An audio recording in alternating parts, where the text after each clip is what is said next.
In today's Character Hot Seat, we will be questioning the dear friend and ally of Macbeth, Banquo. Hello, Banquo.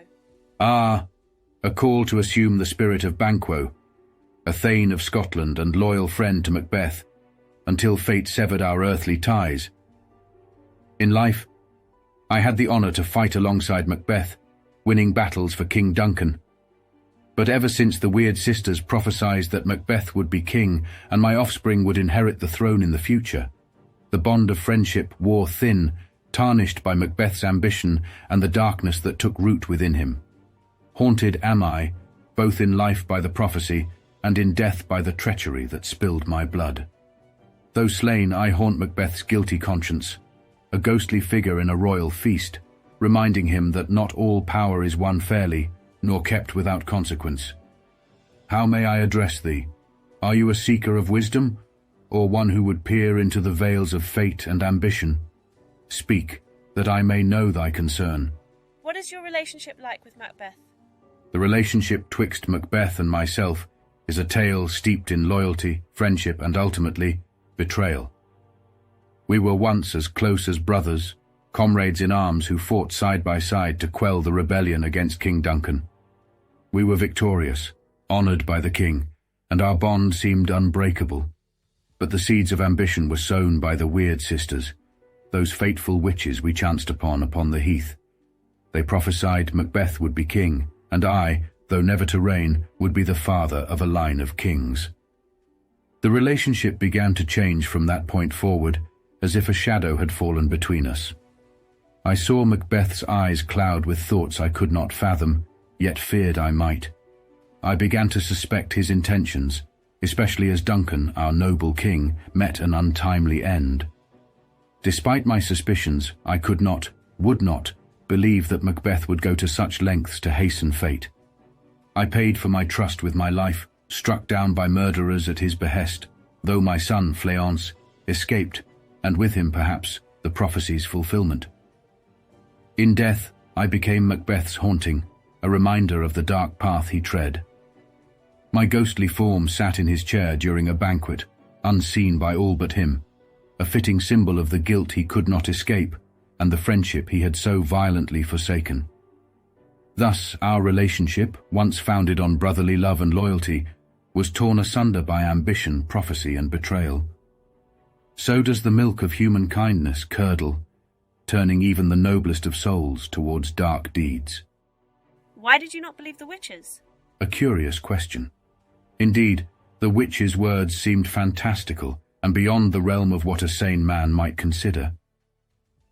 Yet, there was something, some dread power, in their utterances that gave one pause.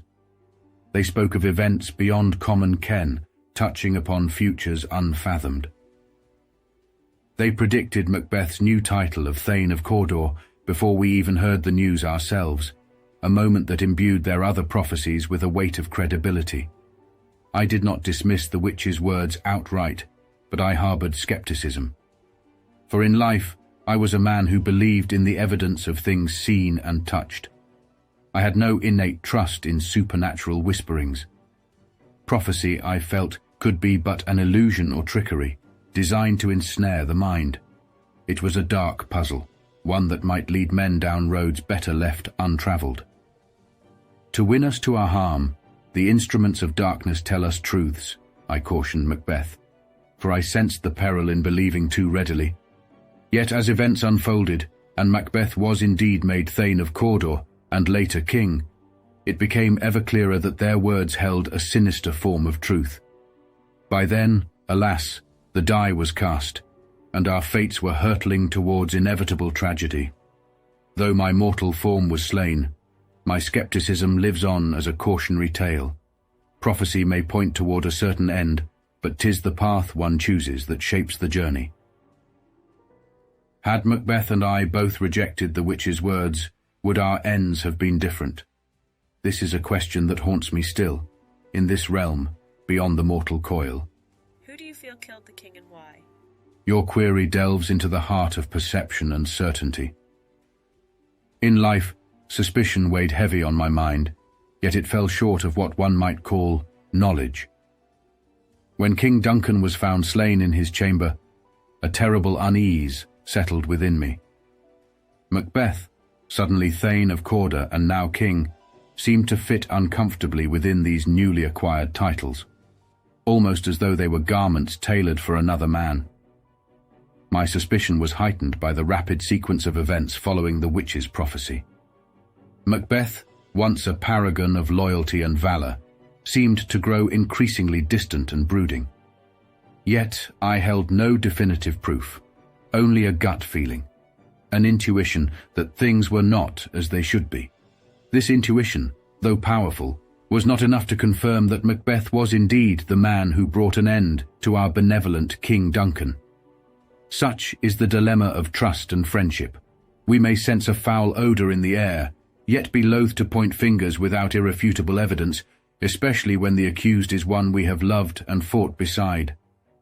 It was my nature to give Macbeth the benefit of the doubt, even as shadows lengthened in my mind.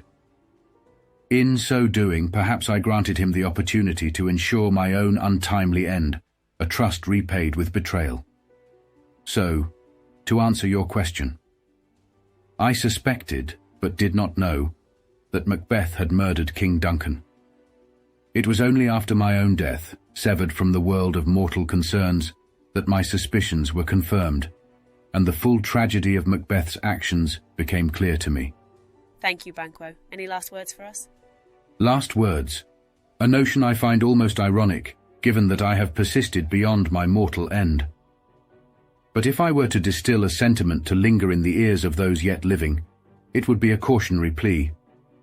Let not ambition cloud your moral compass, nor let the whisperings of fate justify the spilling of innocent blood.